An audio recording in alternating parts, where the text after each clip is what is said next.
Livre 1, chapitre 8. Le temps passa. Tout à coup, l'engrenage dans lequel j'étais pris se mit à fonctionner autrement, avec plus de force. Nous approchions de la fin de la guerre, tout était plus désespéré. Je changeai de ville, j'allais dans un autre pays, et je dus continuer là-bas ce que j'avais commencé avant, et dont je ne pouvais plus m'évader. Je ne me souvenais de mon ami que de loin en loin. Chaque jour, la facilité avec laquelle je mentais et j'induisais les gens en erreur, leur propre facilité apparente à croire tous mes mensonges et mes tromperies, me causait plus de stupéfaction. Un soir où j'avais bu plus qu'il ne faut pour oublier mon ignominie, je rencontrai mon ami. Il me regarda en silence, et sans me laisser le temps d'exprimer ma joie, il me dit « Réfléchis un peu, ne recherche pas des souffrances dont tu n'as pas besoin. » Je savais que je ne pouvais pas lui mentir. Je lui demandai de ne pas m'abandonner. Il m'annonça qu'il allait rester quelque temps dans cette ville et que probablement nous nous verrions souvent. Nous causâmes bien peu ce soir-là. L'idée selon laquelle je recherchais des souffrances inutiles ne laissa pas de m'intriguer. Mais, comme d'habitude, je pensais qu'il devait s'agir d'une nouvelle extravagance de sa part. En revanche, j'aurais beaucoup aimé faire preuve à son égard d'une plus grande hospitalité et répondre en général d'une manière plus sensible à son amitié dévouée. Lorsque je lui offris de le loger chez moi, il refusa courtoisement et m'informa que son voyage avait été préparé par des amis chez qui il s'était engagé à séjourner, mais que toutefois nous nous verrions souvent. Au cours de l'entrevue suivante, je lui demandai s'il avait lu mes chroniques, et il me répondit par l'affirmative, précisant qu'il en avait découpé une pour la garder. Mon attention en fut fortement attirée. J'attendais quelques mots du genre je ne lis pas de propagande politique, etc. Mais le fait qu'il eût découpé l'une de mes chroniques fut, pour sûr, une véritable nouveauté. Je lui demandai de laquelle il s'agissait. Il la sortit de son portefeuille. J'avais espéré que ce fût quelque spéculation débordant de complexité qui essayait de présenter un cadre international citant des magnats de la banque et des leaders ouvriers, etc. Mais ce que mon ami avait détaché était quelque chose de très différent. Un commentaire sur certaines chansons guaranis dans lequel je notais mes propres impressions. Ce que tu as relevé dans cette musique est très intéressant, me dit-il. Cela correspond fidèlement à un trésor de sagesse que le Guarani sent encore, mais qu'il a cessé de comprendre, écrasé qu'il est par la culture occidentale. Je trouve là le même phénomène que dans tout le folklore du continent, un fil caché dans le temps. Lis ce modeste ouvrage yucatèque, bien que la forme soit autre, tu y verras le même contenu. Et il m'offrit un petit livre que je conserve encore. Il me dit que cette chronique était ce qui l'avait incité à me chercher récemment, et il ajouta « Tu ne peux pas t'imaginer le bien que tu t'es fait toi-même en écoutant cette musique avec autant d'attention. Elle vibrera toujours en toi. » Je souris avec suffisance et répondis à mon tour « Alors, si tu veux de la musique guarani, j'en ai beaucoup chez moi.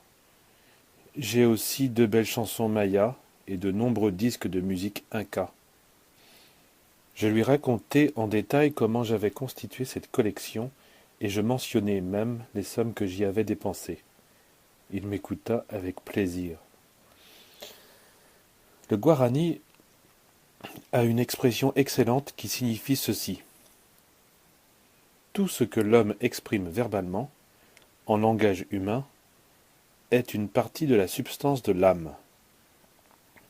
Tu remarqueras la similitude de ce concept avec l'une des saintes vérités affirmées par le christianisme, selon laquelle la bouche exprime la richesse du cœur. Certains ont dit aussi que l'homme peut définir seulement ce qu'il est. Enfin.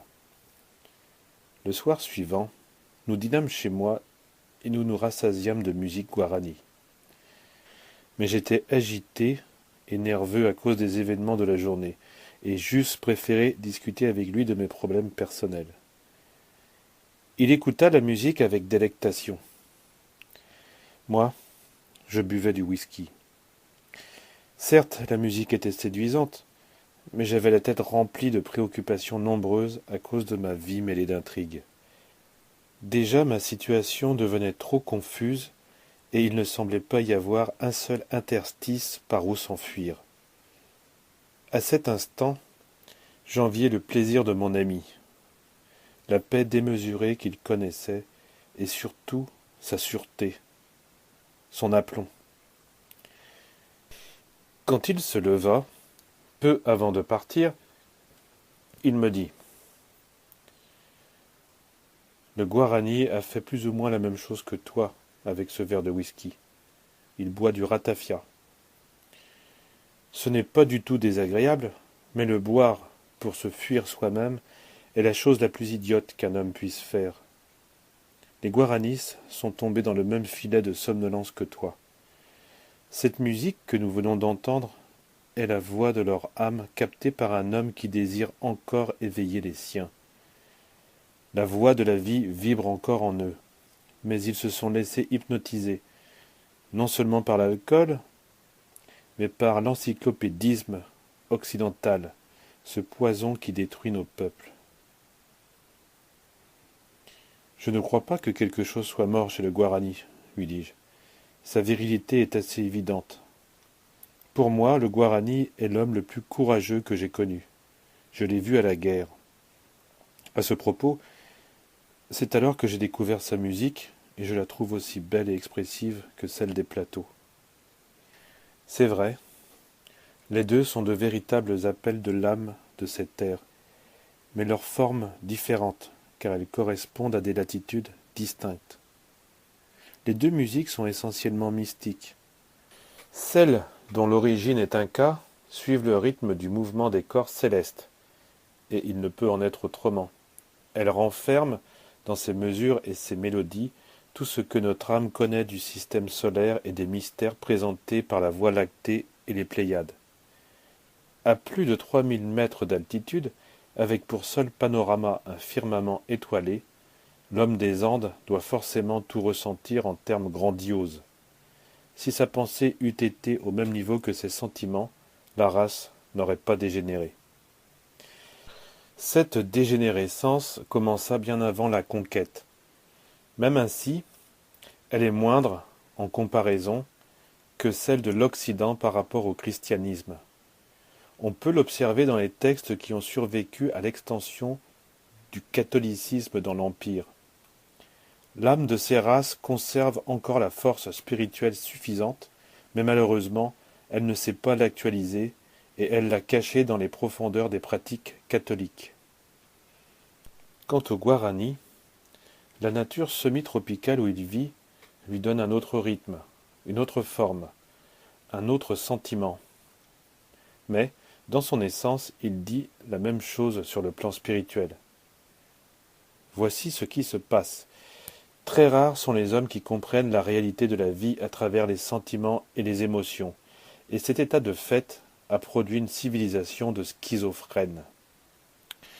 Dans ce que l'on appelle le subconscient, il ne s'est développé que des fonctions corrélatives qui peuvent opérer en harmonie avec le mental, la pensée. C'est pourquoi je te dis que si tout ce trésor artistique, si cette expression émotionnelle était appréhendée intellectuellement, les races de notre continent comprendraient leur destin véritable. Mais il en est déjà qui travaillent à faire la lumière en ce sens. Pour le moment, ces hommes sont comme Jean-Baptiste, une voix clamant dans le désert. D'après ce que tu affirmes, il semblerait convenable de faire revivre les religions et les mythes des races autochtones, lui dis-je. Non, ce serait idiot. Dans ce sens, il ne faut rien ressusciter car rien n'est mort. Nous ne pouvons pas revenir aux formes du passé, mais seulement comprendre le principe éternel qui anime toutes les formes. Il faut comprendre, et non désagréger ou diviser. C'est une tâche pour chaque individu. Selon les calculs, il y aurait 10 millions d'Indiens en Amérique du Sud. Un homme audacieux parviendrait, en connaissant leur langue, à les organiser et à les soulever. Ce serait intéressant. Il me regarda avec compassion. « Tu vois bien, dit-il. Là, en toi-même, tu as la schizophrénie occidentale. Tu t'es tellement saturé de violence que tu ne peux mesurer la vie qu'en termes de destruction et de mort. » Plusieurs jours passèrent sans que nous nous retrouvions. Alors, les affaires de ma vie se compliquaient d'une manière incroyable. La machine me saisissait implacablement, et je me sentais comme un petit oiseau hypnotisé par un serpent, sachant qu'il va mourir et qui doit fuir, mais ne peut pas le faire. Lorsque je revis mon ami, je lui avouai les faits. « Il est déjà trop tard, me dit-il. Maintenant tu dois suivre le mouvement de la machine jusqu'au lieu où elle t'entraîne. Tu ne peux pas fuir, regarde. » Et en me conduisant vers une fenêtre qui donnait sur la rue, il me désigna 2 hommes qui tentaient de dissimuler leur présence. « Qui sont-ils ? » demandai-je. « Tu t'es tellement enorgueilli de ton succès que tu n'as pas pris conscience des choses. Le mensonge te maintient prisonnier. Ce sont des policiers qui te suivent depuis plusieurs jours. » Je sentis un coup au cœur. Je ne m'effraie pas facilement, et si je connais bien la peur, je sais aussi que le courage est justement de la dominer, même si elle nous poursuit avec force. Mais une part de moi tremblait d'horreur devant le fait cruel que tout arrivait à sa fin. Je regardai mon ami, espérant qu'il dirait quelque chose, mais il ne fit que cette remarque. « Tu devrais être profondément reconnaissant face à l'issue qui se présente à toi. En général, devant le genre d'intrigue où tu t'es embarqué, l'issue est le suicide ou un accident dans la rue. » Il ne fit pas de plus longs commentaires. Il me connaissait assez bien pour savoir que je n'allais pas me suicider. L'accident de la rue, lui, me laissait froid. Je savais bien que je constituais un danger pour beaucoup et que beaucoup verraient ma disparition avec plaisir. Mais j'avais prévu cette possibilité et fait savoir à tout cela que je tenais un journal où j'avais consigné des éléments appelés très intéressants par le monde politique et diplomatique. Il existait de nombreuses copies de ce journal, certaines à l'étranger, d'autres dans une banque. Je racontai tous ces faits à mon ami. « Un rat traqué a toujours du talent, me dit-il. » Je me tournai vers lui avec violence, le poing levé pour le frapper, mais son regard me paralysa. Même encore, je ne me parviens pas à m'expliquer comment cela eut lieu.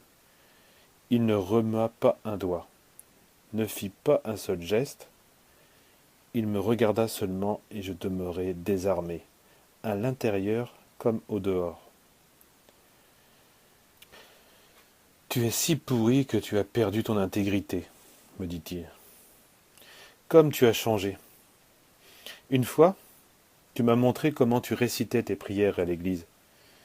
T'en souviens-tu ? Tes paroles avaient beau être sottes et puériles, au moins ton intégrité et ton honnêteté avaient de la valeur. Maintenant, regarde-toi.